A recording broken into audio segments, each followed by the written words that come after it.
Praise lord. అందరూ బాగున్నారు కదా. వాక్యంలోకి వెళ్ళే ముందు చిన్న ప్రార్థన చేసుకుందాం. స్తోత్రం స్తోత్రం సర్వోన్నతుల సర్వశక్తిమంతుల కృపామయుడ, నీకు లెక్కలేని స్తోత్రాలు నాయన ప్రభు. వినిచిన వారికి చూచుచున్న వారికి ప్రతి ఒక్కరికి ప్రభు మారు మనసు దయచే ప్రభు. ప్రతి ఒక్కరికి రక్షణ భాగ్యము దయచే ప్రభు. ప్రతి ఒక్కరి కుటుంబంలో ప్రభు మారు మనసు పొందుటకు సహాయం చే ప్రభు. వాక్యము విని విడిచిపెట్టేవారుగా ఉండటకు కాకుండా ప్రభు మంచి నేలను పడిన విత్తనముల వలె ప్రభు నేను హృదయంలో నింపుకునేటకు సహాయం చే ప్రభు. మంచి నేలను పడిన విత్తనముల వలె ప్రభు నేను ప్రభు ఫలించుటకు సహాయం చేయమని అడుగుచున్నాను నాయన ప్రభు. ప్రతి ఒక్కరికి మారు మనసు దయచే ప్రభు. ప్రతి ఒక్కరికి రక్షణ భాగ్యము దయచేయమని అడుగుచున్నాను తండ్రి. ఆమేన్. కొలస్సీలకు వ్రాసిన పత్రిక 3వ అధ్యాయము 1వ వచనం నుంచి 3 వచనాలు ఇలాగ వ్రాయబడి ఉన్నాయండి. మీరు క్రీస్తుతో కూడా లేపబడిన వారైతే పైనున్న వాటినే వెదకుడి, అక్కడ క్రీస్తు దేవుని కుడి పార్శ్వమున కూర్చుని ఉన్నాడు. పైనున్న వాటి మీదనే కానీ భూ సంబంధమైన వాటి మీద మనసు పెట్టుకొనుకుడి. ఏలయనగా మీరు మృతి పొందితిరి, మీ జీవము క్రీస్తుతో కూడా దేవుని యందు దాచబడి ఉన్నది. మనం క్రీస్తుతో కూడా మృతి పొందిన వారమైతే, క్రీస్తుతో అంటే క్రీస్తు ఎలా చనిపోయారో అలా చనిపోవడం కాదండి, మనము దేవుని వాక్యంలో చనిపోయి బ్రతకటము.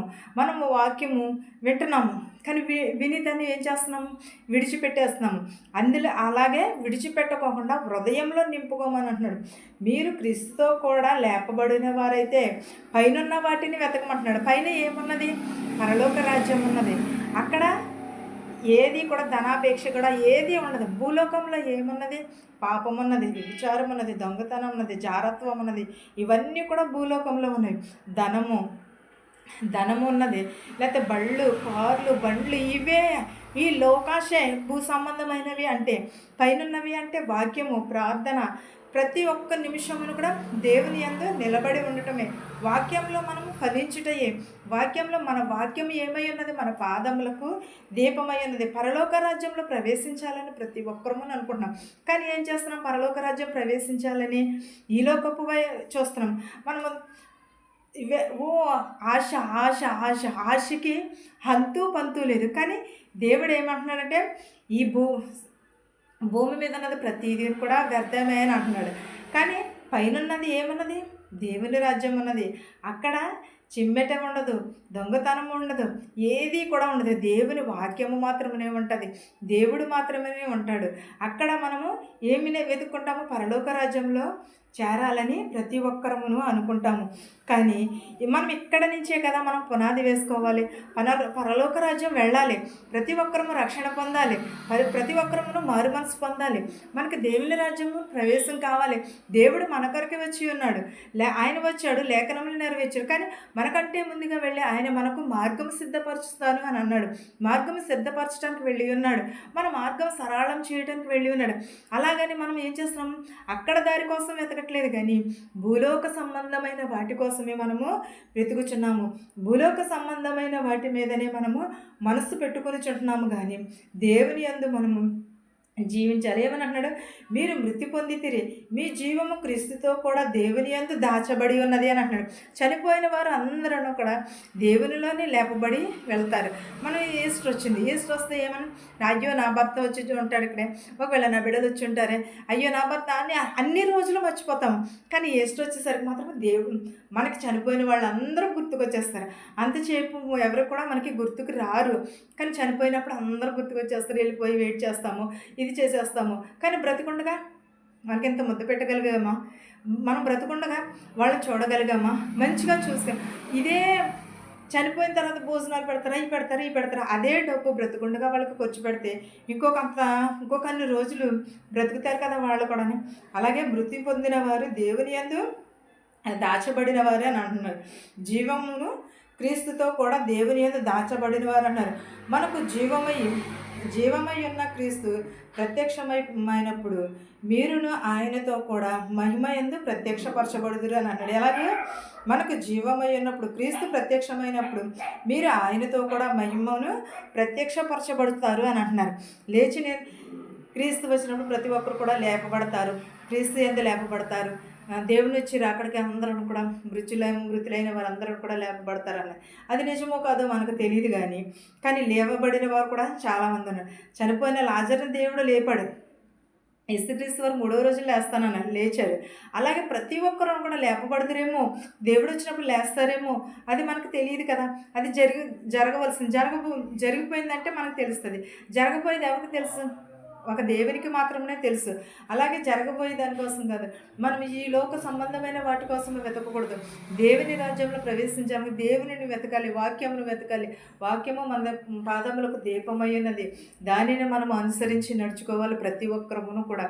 అంతేగాని నేను ఎంత ప్రార్థన చేసేసినంతనే అది మారు మనసు అయిపోదు. ఎంతో వాక్యం చదివేసినంతనే నిజమైన మారు మనసు అనేది మన మనసులో, మనం విశ్వాసులము అని చెప్పుకోవడం కాదు, నిజంగానే విశ్వాసంగా ఉన్నామని మన హృదయంలో మనం పరిశీలన చేసుకోవాలి. ఒకసారి మనం ఎక్కడ ప్రార్థన పడితే అక్కడికి వెళ్ళిపోతున్నాము, ఎక్కడికి వెళ్తే అక్కడ పెద్ద ప్రార్థన చేసేస్తున్నాము, లేకపోతే అందరి కోసమో ప్రార్థన చేసేస్తున్నాము. మన ఇంట్లోనే ప్రార్థనలు పెట్టేసుకుంటున్నాము. అది కాదు కావాల్సింది. దేవునికి విరిగి నలిగిన హృదయమును కావాలి, నిజమైన రక్షణ పొందిన వారు కావాలి. అవి ఎక్కడ దొరుకుతుంది? పైన దొరుకుతుంది, దేవుని యందు మాత్రమే దొరుకుతుంది. అది ఇక్కడున్న పైన వాటినే వెతకమని అంటున్నాడు దేవుడు. పైన మాత్రమే వెతకాలి. భూ సంబంధమైన వాటి కోసం ఎవ్వరమును కూడా వెతకకూడదు. ఎప్పుడును కూడా దేవుని యందు మనము భయమును భక్తిని కలిగి ఉండాలి. దేవుని వాక్యముని అనుసరించాలి. ఈ లోకపు వైపు కాదు, దేవుని వైపు చూడాలి. మంచి నేలను పడిన విత్తనముల వలె మనము వికసించాలి. మనం ఎప్పుడును కూడా వాక్యం అనే నీళ్లను మన హృదయంలో నింపుకోవాలి. ఈ వాక్యము మనందరికీ తోడయ్యుండును గాక. ఆమేన్. ప్రార్థించుకుందాం. స్తోత్రం నా స్వరాజుడా, నీకు స్తోత్రాలు నాయన ప్రభా. ప్రతి ఒక్కరికి రక్షణ భాగ్యము దయచే ప్రభా, విరిగి నలిగిన హృదయమును దయచే ప్రభా, మారు మనసు దయచే ప్రభా, రక్షణ భాగ్యము దయచే ప్రభా. మా శత్రువులు మిత్రులు దీవించిన ఆయన, ధనికులనేమి వేదలనేమి దీవించిన ఆయన ప్రభా, ఆ దేశాలని మా సంఘాలను దీవించిన ఆయన ప్రభా, చిన్నవారు మొదలుకొని పెద్దవారి వరకు ప్రభా దీవించి ఆశీర్వదించమని అడుగుచున్నాను నాయన ప్రభా. యవనస్తులను యవనరాలను ప్రతి ఒక్కరిని ప్రభా, ఎవరెవరైతే ఏ చేతి పనులైతే చేస్తున్నారో వారి చేతి పనులను దీవించిన ఆయన ప్రభా, ఎవరెవరైతే ప్రభా వాహనాలను నడుపుచున్నారో వారి వాహనములను సురక్షితంగా వారి గృహాలకు చేర్చినాను ప్రభా. ఎవరెవరైతే ప్రభా మారు మనసు పొందలేదు ప్రభా, వారందరికీ మారు మనసు దయచే ప్రభా, రక్షణ భాగ్యం దయచే ప్రభా, విరిగి నలిగిన హృదయం దయచే ప్రభా. ప్రతి ఒక్కరికి నాయన ప్రభా స్వస్థతను దయచేయమని అడుగుతున్నాను ప్రభా. ప్రతి ఒక్కరి కుటుంబాలలో శాంతిని సమాధానముని దయచేయను ప్రభా. ఇతర దేశాలను ప్రతి ఒక్క బిడ్డకి ప్రభా ఆరోగ్యం శక్తిని దయచే ప్రభా. నేను ప్రభా వారు పని చేసుకున్నట్టు శక్తిని బలము దయచే ప్రభా. వెలిచిన వారిని వచ్చిన వారు ప్రభా వారి గృహాలకు సురక్షితంగా చేర్చమని అడుగుతున్నాను ప్రభా. ఎంతోమంది ఎన్నో రోగములతో వ్యాధులతో బాధపడుచున్నారు ప్రభా, వారందరినీ స్వస్థపరచు ప్రభా. నిజమైన రక్షకుడు నీవని మేము మెరుగుటకు సహాయం చేయ ప్రభా. మారు మనసు దయచే ప్రభా, రక్షణ భాగ్యం దయచే ప్రభా. అనారోగ్యంగా ఉన్నవారిని ఆరోగ్యం దయచే ప్రభా, శక్తిని బలమును దయచే ప్రభా.